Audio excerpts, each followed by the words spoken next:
Okay, I have something very special today. I found a limited edition Bulova Lunar Pilot 50th Anniversary Archive Series chronograph. Let's start with the unboxing. Here we go. Wow. So, even the box itself is special. It's gold embossed, it's leather bound, and when you open the lid, I'll tell you one of the first things I noticed, other than just the insane watch, which I'll talk about in a moment, is this limited edition challenge coin. On the head side of this challenge coin, it says Apollo 15 with the mission logo. But on the tail side,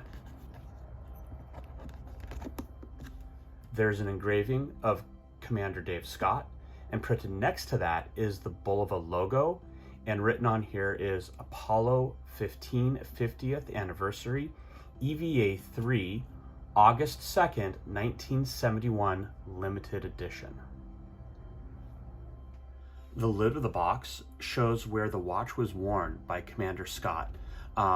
They had been on the Apollo 15 mission. They landed next to Mons Hadley. And in fact, this is only one of two watch brands worn on the moon. One was the Omega Speedmaster, which is the official moon watch, and it holds the NASA contract. The other one was one of 16 Bulova prototypes, which eventually became the Bulova Lunar Pilot. The Apollo 15 mission was the first of the J missions, which were longer and they used a lunar rover, while on the second EVA, the Omega Speedmaster crystal was unable to basically withstand the conditions and broke, so it was unusable. The crystal popped out. Commander Scott, however, had a personal backup, which had been gifted to him by Bulova, so he swapped it out for that third EVA. His original watch, the original Bulova prototype, sold at auction for $1.6 million.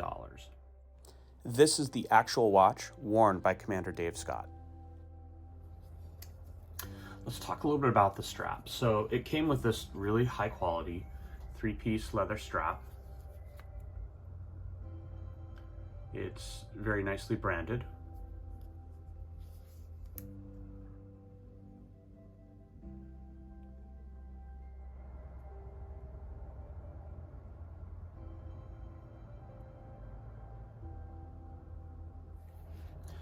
However, I'm not a really big fan of leather bands, so I ordered a matching titanium bracelet.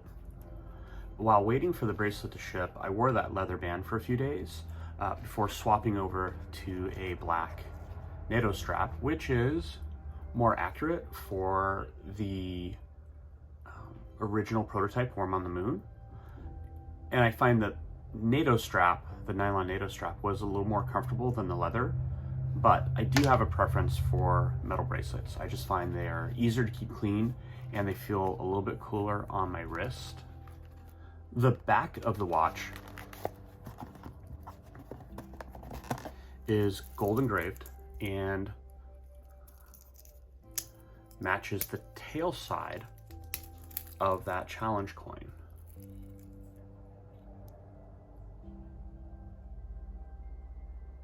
Which includes the limited edition run number, which is 4,943 of 5,000. The back on the case states it's a high performance quartz, which is kind of fun because I don't have many quartz movement watches in my collection. The movement is the most accurate actually in my collection, and it beats at 262 kilohertz, which means instead of being plus or minus 15 seconds a day, in one of my automatic winding watches, this is actually plus or minus 3 seconds a year. That's literally 8 times more accurate than a standard quartz regulated movement, and is even more accurate than my Tissot Seastar 1000 chronograph that I reviewed about a week ago. And I still love the Seiko automatic movements, but it is super cool to be able to pull on a watch and know that it is hyper accurate. This is a 6-hand chronograph. When the top paddle is pressed, it starts the chronograph. And you'll notice that the large second hand begins its sweep. And this is used with a tachymeter on the top of the chapter ring. Tachymeters are kind of cool. They could be used like a speedometer if you know the exact distance that you've traveled. Now, there are 3 gold accented complications on the watch. At the 6 o'clock position, there is a constant second hand, which is running at all the time. At the 3 o'clock, we have a 1/10 of a second hand, which starts when the chronograph first starts running, but stops after 30 seconds. At the 9 o'clock position, there's a minute counter, which will run for up to an hour. Now, to stop the chronograph, to pause it, you press that top paddle a second time, and we'll watch that second hand stop. So the large second hand stopped. To reset, press the bottom paddle, and everything goes back to the starting position. When we look even closer, what you'll notice is we do have these just really nice applied indices along with the hour and minute hand. However, I would say they're a little bit thin, almost elegant, almost like they would be a little bit more comfortable on a dress watch as opposed to a tool watch. And that's really one of my only criticism. I would love to have seen a slightly thicker hour hand so it shows more prominently when that hour hand moves underneath and behind the minute hand. I suppose I've been spoiled by large hands on my Seikos. Let's talk about the case, the face, and the loom. So the case itself is constructed of titanium with gold accents. It does have a signed crown. And instead of plunger posts typically found on a chronograph, the Lunar Pilot has these very cool large paddles, which were designed to be used with, you guessed it, spacesuit gloves. It has 50 meters of water resistance, and it has a box-style sapphire crystal, which you can see right here. It does have an anti-reflective coating, and the loom itself is blue, and it is adequate. However, the applied indices being on the thin side, there just isn't a whole lot of real estate for it to light up. As you can see, the blue is very nice and bright. However, the indices and the hands are a little bit on the thin side. It is a large watch, but that's great because I really like big watches. Take a look here. Case with crown, 48.1.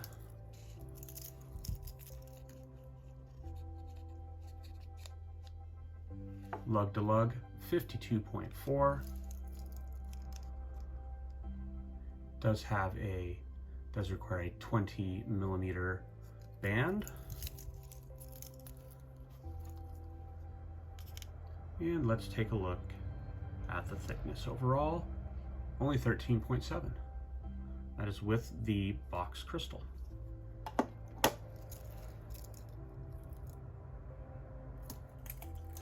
I've been wearing the Lunar Pilot for about 2 weeks now, and only 2 things I might change. One is again, the width of that hour hand and the bracelet. I think this has a bold and striking design. The chronograph paddles are unique. I have not seen paddles on a chronograph before. I think that the gold on gray color is just awesome. The fit and finish, beyond amazing. Even the leather band, which I'd swapped out, was fantastic. In fact, pins holding the bracelet were the thickest, most heavy-duty pins I've ever seen. They were so thick they wouldn't fit into the new titanium bracelet. Now, I'll tell you, I've got some fun watches in my, albeit small collection, but so far this is the coolest.